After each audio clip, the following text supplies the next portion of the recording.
Good afternoon. I want to say cool, bright and sunny day. It is Monday the 27th of March. I've got a nice hot cup of tea. And something special to unbox, which is the Planescape campaign setting for Advanced Dungeons & Dragons, 2nd edition, published by TSR in 1994. So this will be 30 years old next year. So, this is essentially the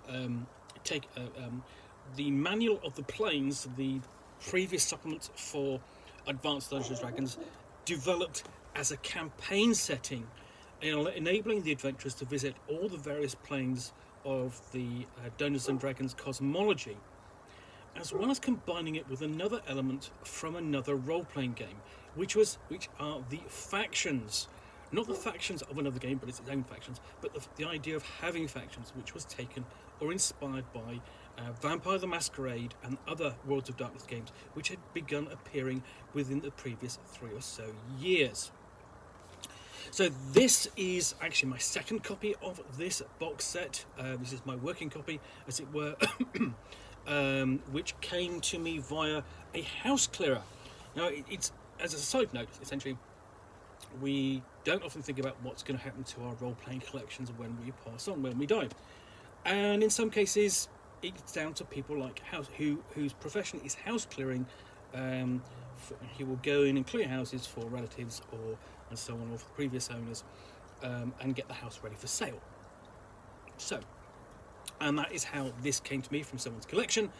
I also got a copy of Dave Arneson's other role-playing game, Adventures in Fantasy, in the same purchase, and which necessitated a trip to Wolverhampton Station. And that was a little bit of an odd trip, but there you go. Anyway, so Planescape campaign setting. Glory, majesty, you don't know the dark of it. Discover the multiverse. Enter infinite universes of infinite variety, worlds beyond the prime material settings of the AD&D game. Explore Sigil, the city of doors, filled with portals to every layer of every plane. All you need is the right key, including a player's guide to the planes, a 32-page primer that introduces DMs and players alike to the ground design of the multiverse, a DM guide to the planes, a 64-page book of valuable information saved solely for the Dungeon Master, Sigil and Beyond, a 96-page gazetteer that introduces Sigil and its surrounding plane as the starting point for planar adventures. From Sigil, all the outer planes may be sampled by novice and veteran explorers alike. Monstrous Supplement, a 32-page full-colour Monstrous Companion booklet, 4 poster-sized maps depicting the planes, a 4-panel DM screen designed especially for planar campaigns. Until now, only the most powerful wizards could peek into the magnificent multiverse, but no longer. Gone are the unimaginable distances and the insurmountable obstacles that only the ultra-powerful could hope to overcome. Now even the greenest adventurer can enter the planes, though surviving long enough is another matter.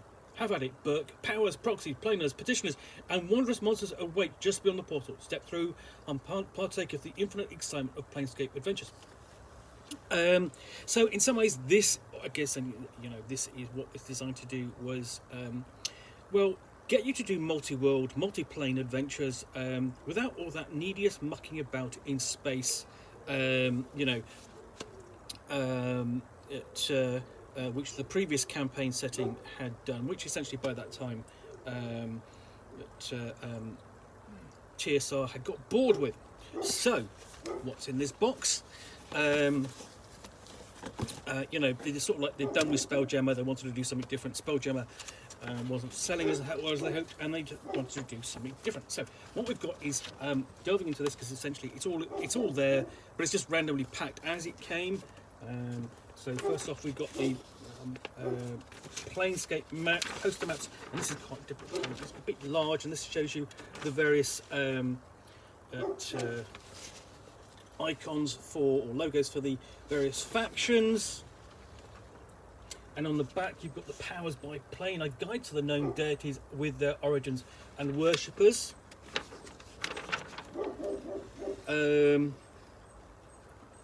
Which, I have to be honest, double-sided poster maps, yes, they're very nice, but they're a little bit, well, it's not in case they're a little bit, they are unwieldy.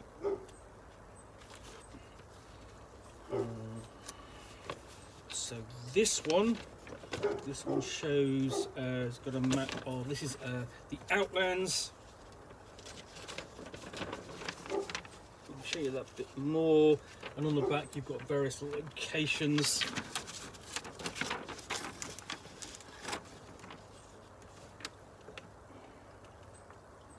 Again, not the easiest thing to show because, I mean, these are unwieldy. I don't think they'd be hugely of use in play because, you know, bring those out of the table, stretching all over the place, like I'm doing now. And you almost feel that what you kind of really needed with those are the reference cards that did come with Spelljammer and Dark Sun, and also the Buck Rogers 25th Century role-playing game. You know, those reference cards were great. They were really useful. But instead we have these giant posters, and here we have a map of the planes and how they relate to each other.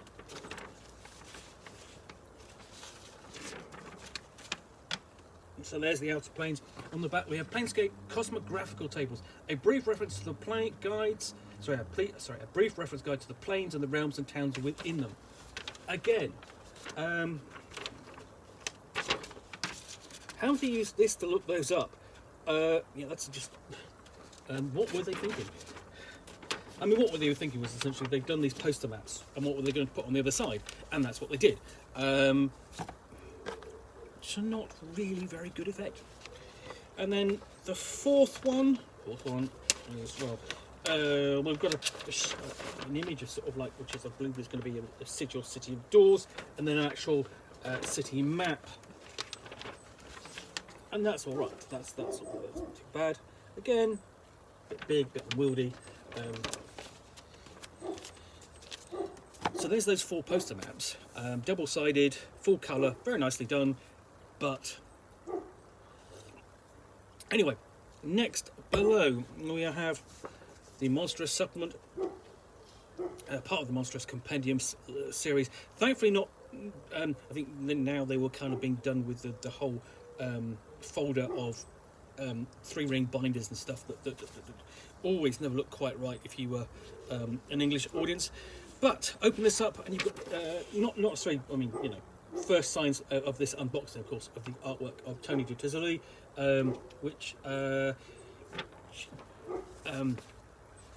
which made the look of the box set and the line. You know, with one artist, you know, his work became identified with this supplement and campaign setting. He captured it and brought it to life, and you know, and made it his own.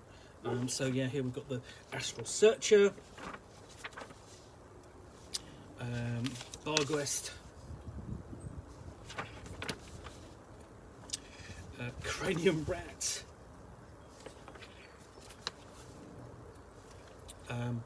Davos. And Planescape is one of those settings that people sort of keep going back to and going, can we have this back please, can we have this back for 5th edition, along with Dark Sun. And you kind of, Dark Sun isn't coming back because of its subject matter, which is unfortunate because otherwise it's a great setting. Minion of Set. So, and they've sort of touched upon Planescape over the years in various supplements. And then we have the fabled Modrons with the illustration there. You know, sort of like of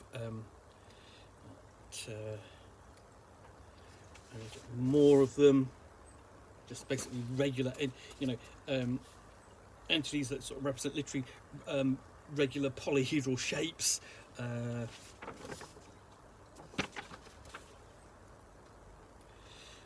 Spirit of the Air, actually sort of like, you know, a winged monkey, if you will. Won't bring up where they might be flying out of. Vortex, but I can tell you that they're not. Yugloth, Lesser Marioloth. Then we have the screen. So you know, on the front of the screen we have you know, the sigil of the Mistress of Pain, the Mistress of the City of Sigil, allegedly modelled on Lorraine Williams herself, and also available at the time as a belt buckle. If you've got one of those, hold on to it because they're worth money. They're actually really lovely pieces, but you know, in various forms, and they're a highly collectible, quite limited if you have one. So on the inside we have tables of faction reactions, and wizard skill alterations by plane, because magic works different on one plane and then different on another. Essentially, Thaco tables, joy. Playing the magical weapon modifiers, item saving throws, character saving throws. Essentially, turning undead tables, and so on, and the weapons table over there. So essentially, this mixes in all the tables from the Planescape setting, as well as some of those from the Dungeon Master's Guide. So you refer to this just in play. You don't need to refer back to the Dungeon Master's Guide, you know, throughout play. Then the next thing we have below that is a player's guide to the planes. This book is intended to be read first by players and Dungeon Masters alike. Inside, the reader will discover the general layout of all the planes, the character races and classes of those who wander there, and detailed overview of each faction of the outer planes. Rules for creating a player character are present as well. And noticeable about this, well, not necessarily noticeable about the previous things, is that it's more noticeable here than it is there, but you've got the use of the font for Planescape. That's the other thing that made it stand out. That font became associated with this game as well, with using the the cross instead of the T, and then the O's with the cross in the middle. So and again, generally a very angular font used here. So inside, you've got the table of contents. Welcome to the plane. What's what and what's where. Explaining it is sort of like the first beginning for both player and dungeon master. Then that it's the centre of the multiverse. Place at a series of rings.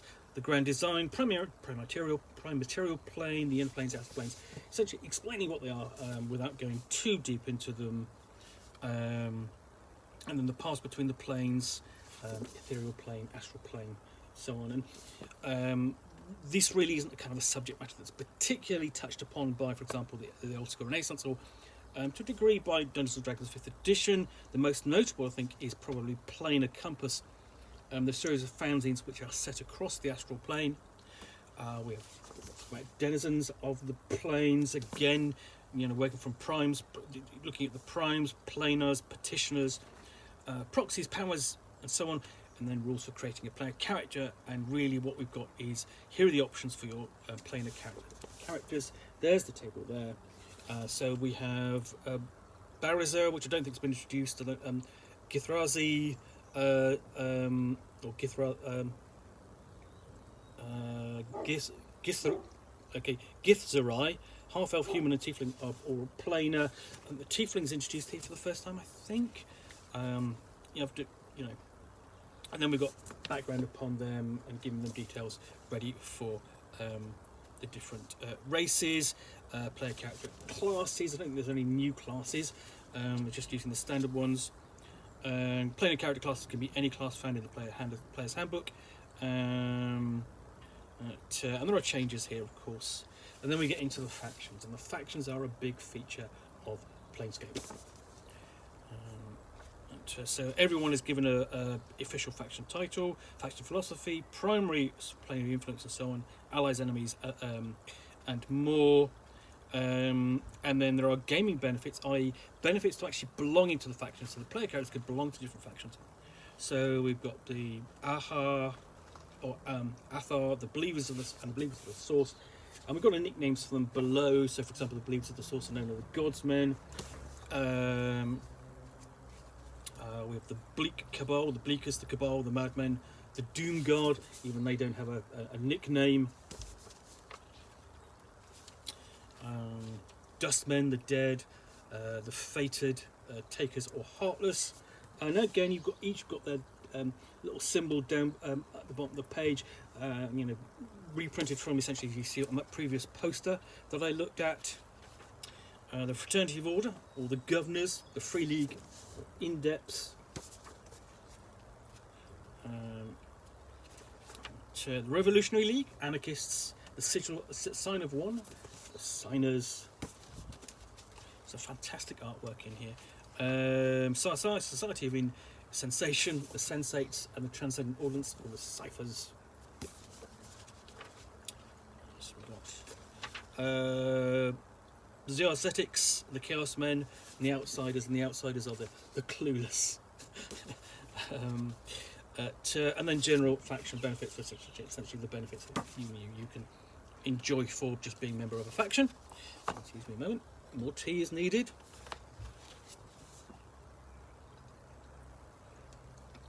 Then we have a DM guide to the planes. So this book is intended for the DM's eyes only. Within these pages are descriptions of each plane, as well as notes on running adventures there.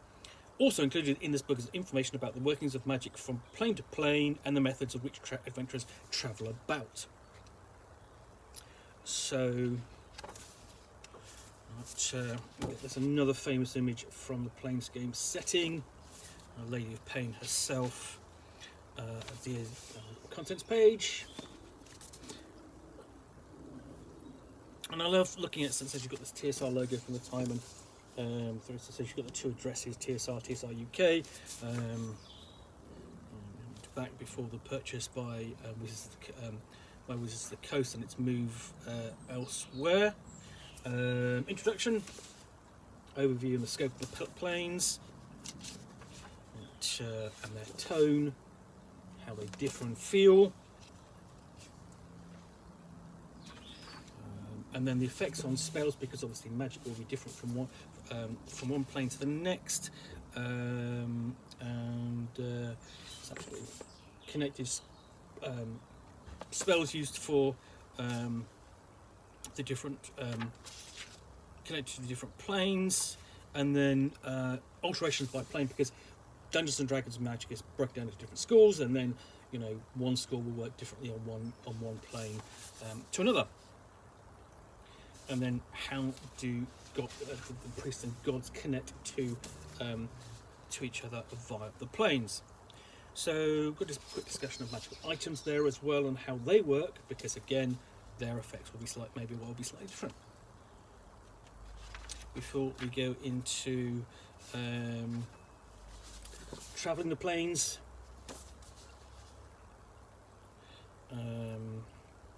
and it's got practical advice, so for example, a practical problem for every Planescape campaign is how characters will travel from the vast expanse of planes.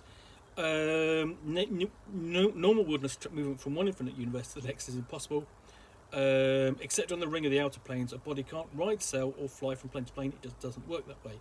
So, a discussion of how it's done. So, methods include to and from the prime, elemental vortices, astral conduits, portals, the Great Road, and then the ethereal plane. And we start looking at the individual planes themselves, the astral plane, the inner planes, and the general conditions up there.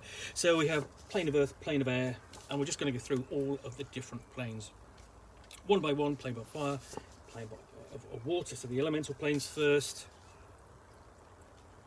and then para-elemental planes, so parallel planes, plane of smoke, magma, ooze, and then the quasi-elemental ones, plane of lightning, plane of radiance. So it's really kind of segmenting these planes quite a lot.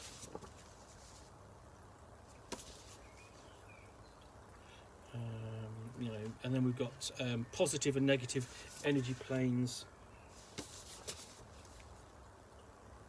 Outer planes, and we've got basically an image there of the Modrons, one of essentially the great engine worlds. Magic on the outer plane, spell crystals, paths within the Great Rings. So travel as well, getting around. And dealing with, so we've got also with the River Styx, Yggdrasil, the World of Ash, Mount Olympus, and dealing with the powers there. And of course, other powers include Lady of Pain herself, and the Blood War. I think Blood War itself became a card game. You had,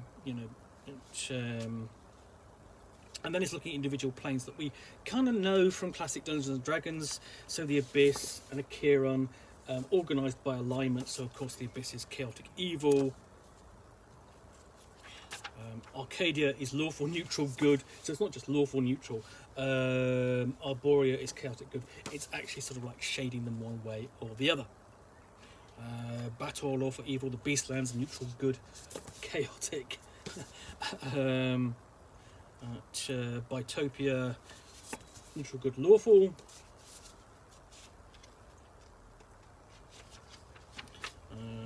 Elysium, neutral good. Kasseri, neutral good evil. And again, each one's got sort of like further details on each one. The Grey Waste is neutral. Gehenna is neutral, evil, lawful. Something of a mouthful. But, Limbo is chaotic neutral. Mechanus is lawful neutral. So yeah, going through these one by one, providing an examination that later supplements would expand greatly on. You'd have adventures going there as well. And then we have the thickest book in the box, which is The Sigil and Beyond. This book was written specifically for the Dungeon Master. Inside the incredible city of Sigil is described, as well as all the faction headquarters located within the Outlands. The plain surrounding Sigil is also explored, with all its realms and gates to the Great Ring beyond. Lastly, quick start adventures, new spells, and a glossary of unique planar slang give the DM information needed to run a campaign in the plains.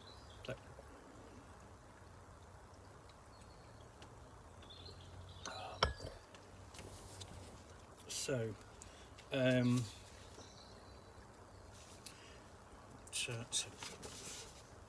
contents, and then home on the plains.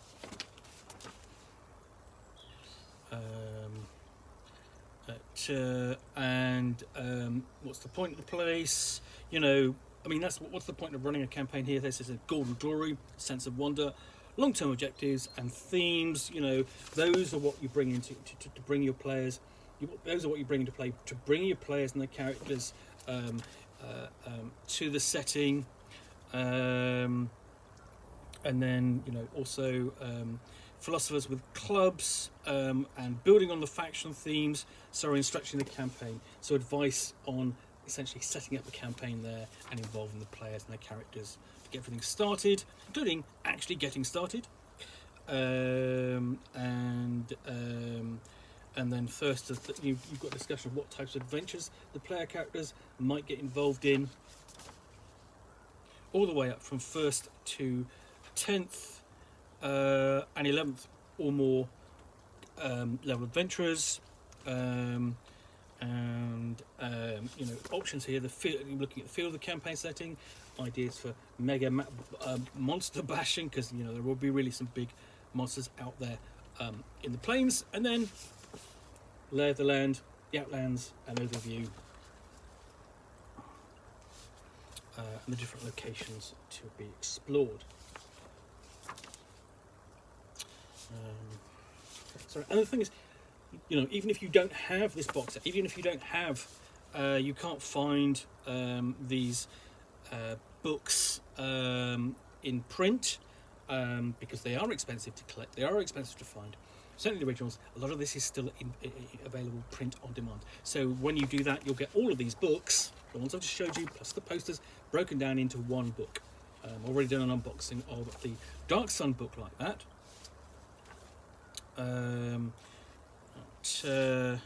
Magic on the Outland and the use of keys to make that available, and then the features of the Outlands. And these are very troll-like. You also wish to sort of be interesting to see Dittisley draw content for Middle Earth. That would be interesting. So what might be found out there? Realms and towns, unidentified terrain, non-player character abbreviations. Well, yeah, okay, that's fine. That's the sort of thing that we might use, and then the others might use. And we've got Bedlam as a location. The Caverns of Thought, places to explore and encounter. The Court of Light. So various locations, including a Dwarven Mountain,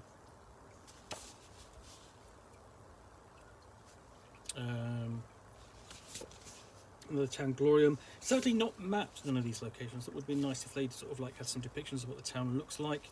Another realm, the Palace of Judgment. Plague Mort. So numerous towns described here.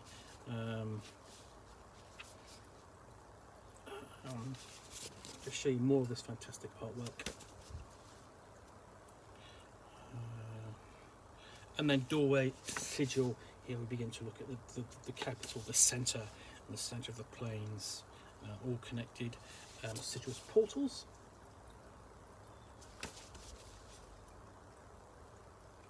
Gate keys, describing Sigil, handling its up and down, the sense of direction, and day and night.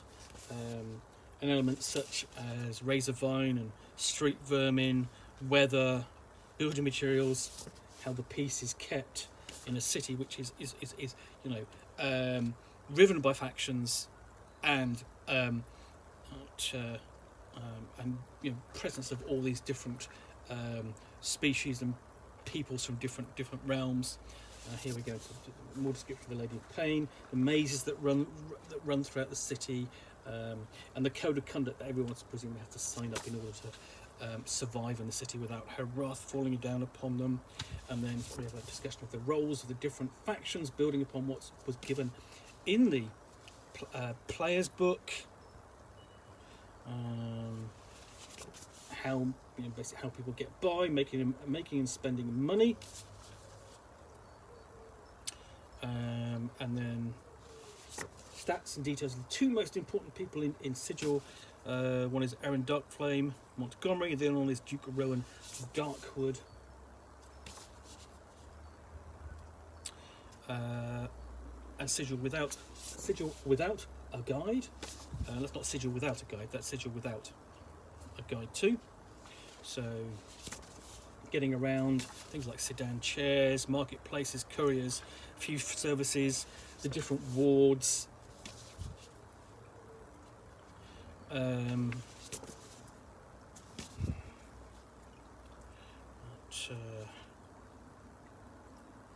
So yeah, various wards, cupboard, the clerk's ward,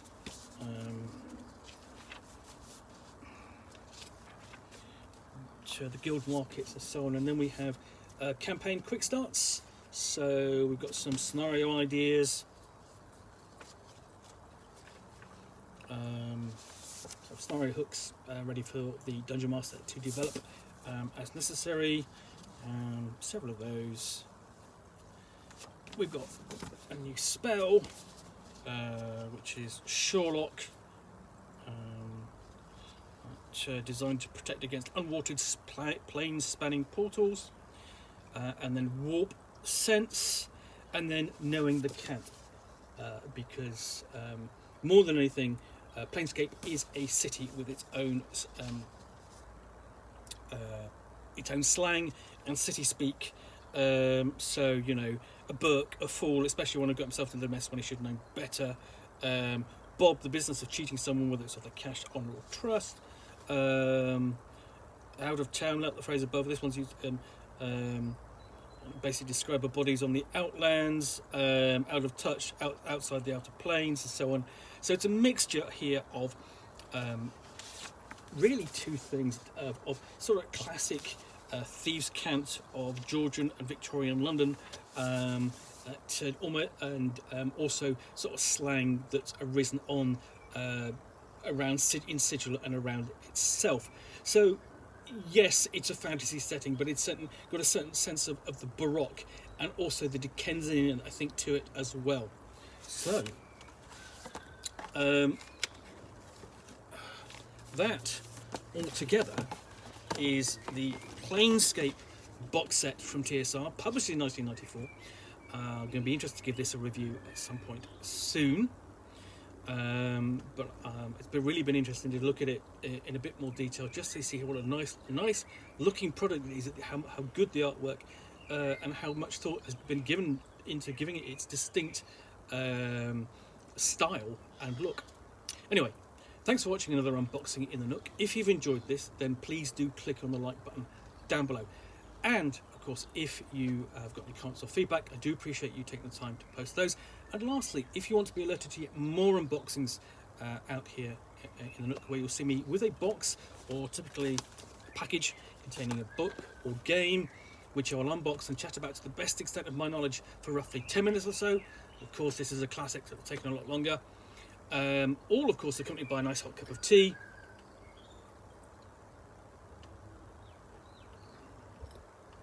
Then please do click on the subscribe button down below.